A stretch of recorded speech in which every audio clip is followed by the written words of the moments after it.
जमदूत बोले कि आपने तो खूब समझाया, हमारी समझ में भी आया, अब हमको अच्छा लग रहा कि चलो महापुरुषों का दर्शन हमको हो गया, लेकिन इतनी मार पड़ी है अब हमारी हिम्मत धरती पर जाने की नहीं। फिर कहीं किसी पापी को लेने गए, फिर उसने कोई नाम पुकार लिया, अब की बार फिर मार पड़ेगी, तो पहचान लिया हमको, अब वो दौड़े आ जाएंगे, फिर मार पड़ेगी। तो जमदूत बोले, जमराज बोले कि देखो ऐसा करो, एक श्लोक कंठस्थ कर लो, ये श्लोक जहां घटित हो जाए वहां जाना, और जहां घटित न हो वहां बिल्कुल मत जाना, वहां दूर से ही दंडोत प्रणाम कर लेना। ये इतना बढ़िया श्लोक है कि इस श्लोक को यदि हम इसका ठीक से श्रवण कर लें, विचार कर लें, तो इसी समय निश्चय हो जाएगा कि हम जमलोक जाएंगे कि भगवान के धाम को जाएंगे। यही निश्चय हो जाएगी, इसी समय निश्चय हो जाएगा। बहुत प्यारा श्लोक है। जिह्वा न भक्ति भगवत गुण नाम धेयम् चेतश्च न स्मरति तच्चरणारविन्दम्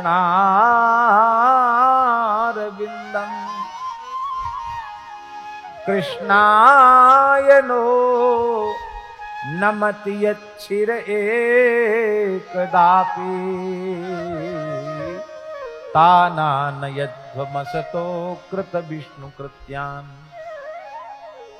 जिह्वा न भक्ति भगवत गुण नाम धेयम्, जिनकी जिह्वा कभी भगवान नाम का उच्चारण नहीं करती, कीर्तन नहीं करती, जप नहीं करती, जिसका चित्त भगवान के चरण कमलों का ध्यान नहीं करता, लीला चिंतन नहीं करता, ध्यान नहीं करता,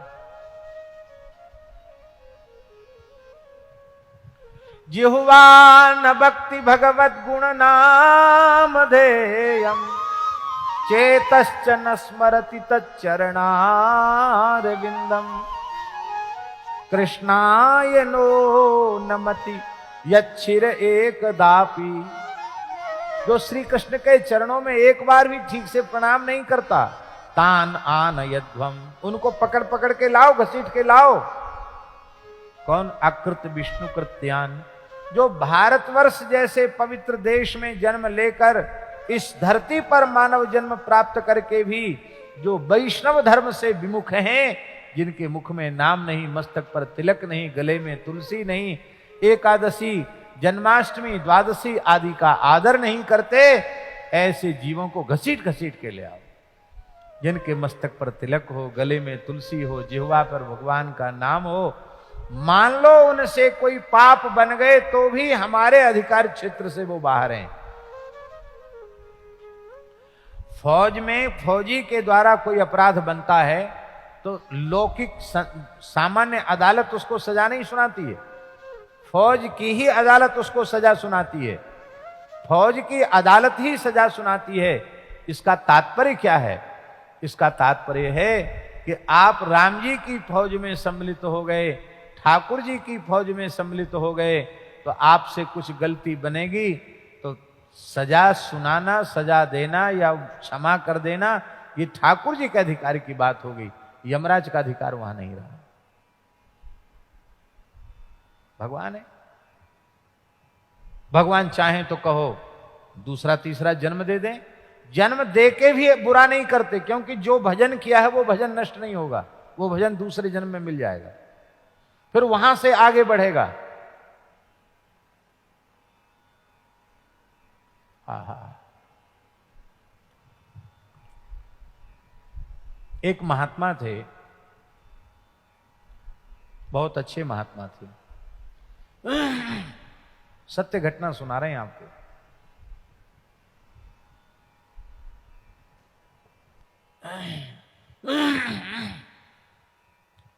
अच्छा जीवन था, बहुत अच्छा जीवन था, भजन करते थे, लेकिन कोई ऐसा कुछ प्रारब्ध समझो या जो कुछ भी, एक स्त्री से संपर्क हो गया उनका, वो भी कुछ काल के लिए।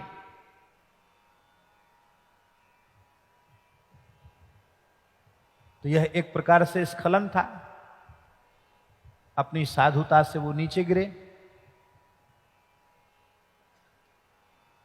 शरीर छूट गया उनका। शरीर पूरा हुआ तो एक स्थान के महंत थे, इसलिए खूब उनके नाम से सब कुछ, जो कुछ भोज भंडारा वगैरह सब हो गया। अब वो संत जो थे वो हरेराम बाबा से बहुत प्रेम करते थे, हरेराम बाबा से उनकी मित्रता थी। वो हरेराम बाबा ने उनको टोका था कि देखो ये तुम गलती कर रहे हो, इसको छोड़ दो। लेकिन वो ऐसा ही होता है, कोई भी गलत अभ्यास पड़ जाता तो उसको जल्दी मनुष्य छोड़ नहीं पाता। तो क्या हुआ कि हरेराम बाबा अपने ठाकुर जी की सेवा कर रहे थे और वो महात्मा घोड़े पर चढ़े हुए दिखाई पड़े, पाग बंधिए बढ़िया, और खूब सुंदर रामानंदी साधु थे, खूब लंबी चौड़े तिलक लगाए थे, संत का ही वेश था और माला झोली भी थी, घोड़े पर बैठे थे। उन्होंने घोड़ा रोका और उतर के दंडोत प्रणाम किया। उन्होंने कहा गुरु भाई दंडोत दंडोत। अरे आप तो शरीर पूरा हो गया था, आप कैसे?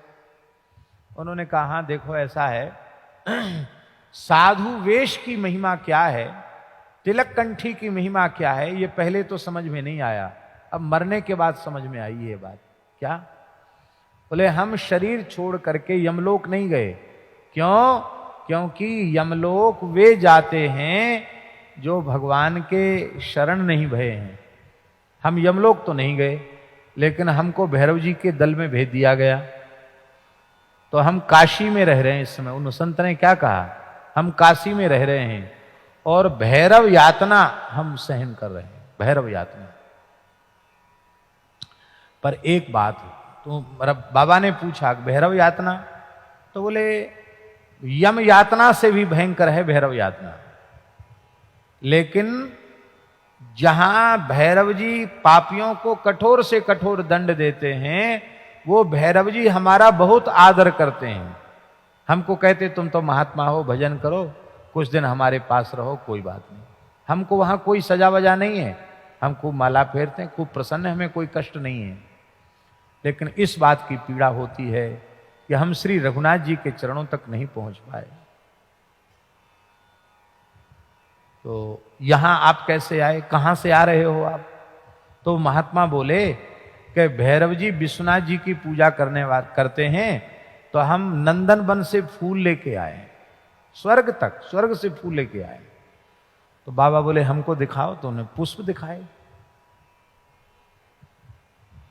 कहते ऐसे पुष्प और ऐसी सुगंध हमने जीवन में कभी देखी नहीं। तो हमने कहा हमको भी दे दो। बोले नहीं नहीं, और उनका भैरव जी का आदेश है, इसमें से हम एक भी नहीं दे सकते किसी को। हम तो आपके सामने इसलिए आए हैं कि हमारा अब उद्धार का प्रयास करो। आपने हमको टोका था, हम आपकी बात नहीं मान पाए, आप हमारे अपराध को क्षमा करो, हमारे उद्धार का साधन करो। तो बाबा ने पूछा कि आपका उद्धार कैसे होगा? बोले काशी में मेरे लिए वैष्णव ब्राह्मणों के द्वारा, जो ब्राह्मण हो और वैष्णव हो, उनके द्वारा 1 वर्ष पर्यंत एकादशी व्रत कराया जाए। एकादशी का फलाहार उनको और द्वादशी का पारण, ये कराया जाए। फिर साल भर एकादशी वैष्णव ब्राह्मणों को करा के और फिर उद्यापन किया जाए, और वो एकादशी और उद्यापन का पुण्य मेरे लिए संकल्प करके दान किया जाए। तो फिर मैं वो भैरव यातना से छूट करके सीधे भगवान के नित्य साकेत पहुंच जाऊंगा। अच्छा, तो बाबा ने आकर महाराज जी से कहा। महाराज जी ने कुछ व्यवस्था की। वहां एक बाबा के शिष्य थे, चतुर्वेदी थे, चौबे थे, काशी के ही वकील थे।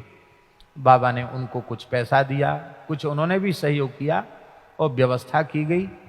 साल भर एकादशी को ब्राह्मणों को बुलाया जाता जो वैष्णवी दीक्षा से युक्त हैं, और उनको फिर कीर्तन भी करते थे, द्वादशी को भोजन भी करते, एकादशी को दक्षिणा, द्वादशी को दक्षिणा, और फिर उद्यापन हुआ। तो बाबा ने कहा था कि देखो हम पुण्य तो देंगे आपको, लेकिन जाते जाते हमें अनुभव करा के जाना कि हम साकेत जा रहे हैं। तो जैसे ही एकादशी उद्यापन हुआ तो बाबा ने के मुख से खुद हमने सुना, बोले उसी समय वे महात्मा आए, पीतांबर धारण किए हुए हैं, हरी हरी तुलसी की मालाएं धारण किए हुए हैं, और नेत्रों से उनके प्रेमाश्रु बह रहे हैं। उन्होंने जाते जाते दंडवत प्रणाम किया, विमान में बैठे। अब हम वहां जा रहे हैं साकेत, जहां से लौटकर जीव को फिर आना नहीं पड़ता। ये जो घटना है, ये घटना ये प्रमाणित करती है कि ये तिलक की कितनी महिमा है, ये तुलसी की कितनी महिमा है, भगवान नाम जप की कितनी महिमा है। पर ये सुविधा तभी मिलेगी जब भगवत शरणागत हो जाओगे। भगवत शरणागत नहीं होगे तो ये सुविधा मिलने वाली भी नहीं है। प्रतिदिन सत्संग एवं दर्शन के लिए श्री महाराज जी के ऑफिशियल चैनल को जरूर सब्सक्राइब करें।